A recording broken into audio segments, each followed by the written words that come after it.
ദൈവനാമത്തിന് മഹത്വമുണ്ടാകട്ടെ.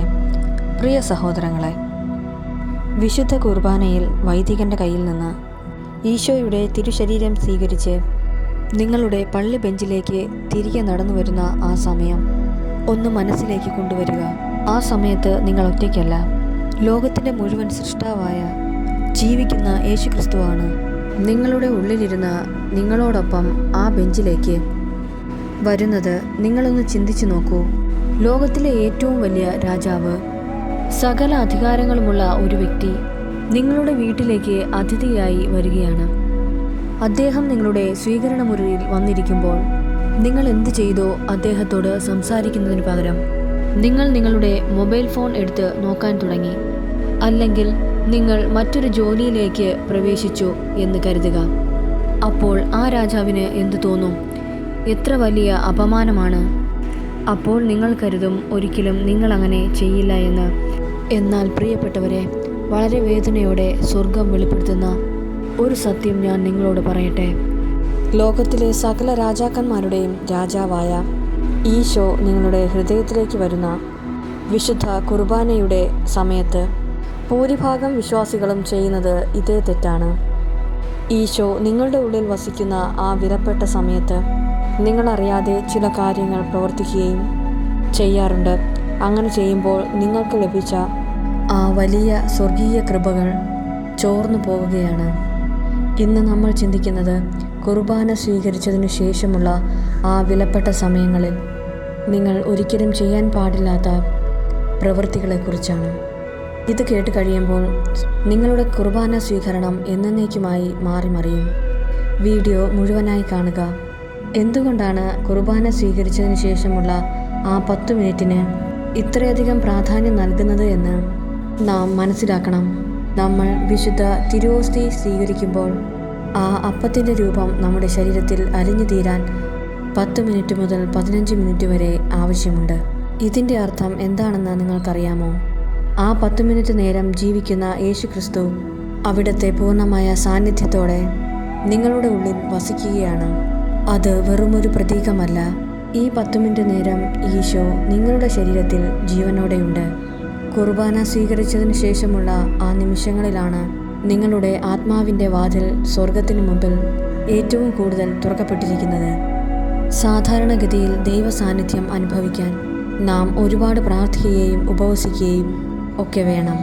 എന്നാൽ ആ 10 മിനിറ്റിൽ സ്വർഗം മുഴുവൻ നിങ്ങളുടെ ഹൃദയത്തിലേക്ക് ഇറങ്ങി വന്നിരിക്കുകയാണ്. ഭൂമിയിൽ വെച്ച് ദൈവ സാന്നിധ്യം ഏറ്റവും കൂടുതൽ നിങ്ങൾക്ക് അനുഭവിക്കാൻ കഴിയുന്നത് ആ 10 മിനിറ്റ് സമയങ്ങളിലാണ്. ആ 10 മിനിറ്റ് സമയത്തിൽ നിങ്ങളുടെ ഹൃദയത്തിൽ വലിയൊരു ഓപ്പറേഷൻ നടക്കുകയാണ്. നിങ്ങളുടെ മുറിവുകൾ ഉണക്കുന്നു, സങ്കടങ്ങൾ മാറ്റുന്നു. എന്നാൽ ആ സമയത്ത് നമ്മൾ കാണിക്കുന്ന ചില അശ്രദ്ധകൾ ഈ വലിയ കൃപകളെ ഇല്ലാതെയാക്കും. ദിവ്യകാരുണ്യം സ്വീകരിച്ചതിന് ശേഷം നിങ്ങൾ ചെയ്യാൻ പാടില്ലാത്ത ഒരു കാര്യം നിങ്ങളുടെ മൊബൈൽ ഫോണും നിങ്ങളുടെ ചുറ്റുമുള്ള ലൗകിക കാഴ്ചകളുമാണ്.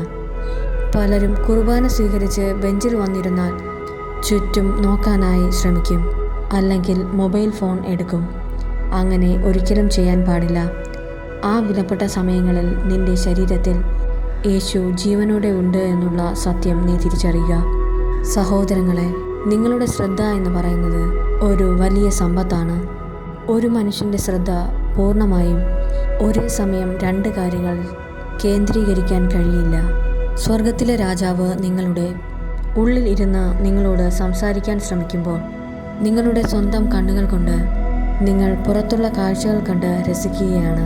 യേശുക്രിസ്തുവിനെ ഇതിലും കൂടുതൽ എങ്ങനെയാണ് നിങ്ങൾക്ക് അപമാനിക്കാൻ കഴിയുക? ബൈബിൾ നമ്മെ ഓർമ്മിപ്പിക്കുന്നത് ഇതാണ്: ഭൂമിയിലുള്ള വസ്തുക്കളിലല്ല, പ്രത്യുത ഉന്നതത്തിലുള്ളവയിൽ ശ്രദ്ധിക്കുവിൻ. നിങ്ങൾ പുറത്തേക്ക് നോക്കുമ്പോൾ നിന്റെ ഉള്ളിലുള്ള യേശുവിൽ നിന്നാണ് ആ ശ്രദ്ധ മാറ്റുന്നത്. അതുകൊണ്ട് കുർബാന സ്വീകരിച്ച് തിരികെ വന്നാൽ ആ 10 മിനിറ്റ് നിങ്ങളുടെ കണ്ണുകൾ അടച്ച് നിങ്ങളുടെ ഉള്ളിലിരിക്കുന്ന ഈശോയെ മാത്രം നിങ്ങൾ നോക്കിയിരിക്കുക. അതുപോലെ നിങ്ങൾ ചെയ്യാൻ പാടില്ലാത്തത് ആരാധനാ സമയങ്ങളിലും ഈശോയെ ശ്രദ്ധിക്കാതെ അടുത്തിരിക്കുന്നവരുമായി സംസാരത്തിലേക്ക് പോകുന്നതാണ്. പ്രിയമുള്ളവരെ, ഇതിൽ കൂടുതൽ എന്താണ് യേശുവിനെ അപമാനിക്കാൻ ഉള്ളത്?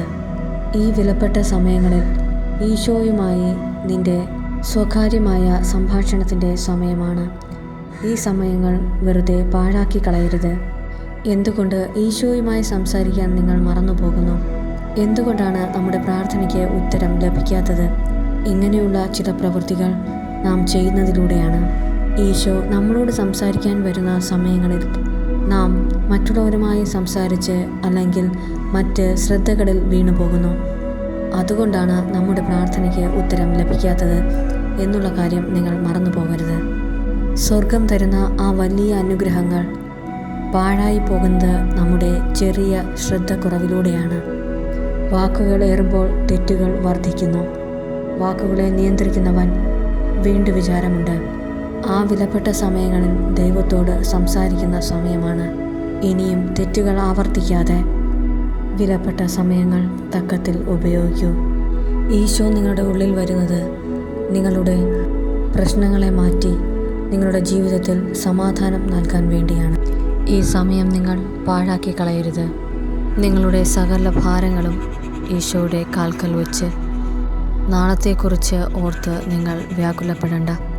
ഓരോ ദിവസവും നിന്നെ പുലർത്താൻ തക്കവണ്ണം വലിയവൻ നിന്റെ കൂടെയുണ്ട്. ഈ വചനത്തിലൂടെ നമ്മെ അനുഗ്രഹിച്ച് കാക്കുമാറാകട്ടെ. ആമേൻ.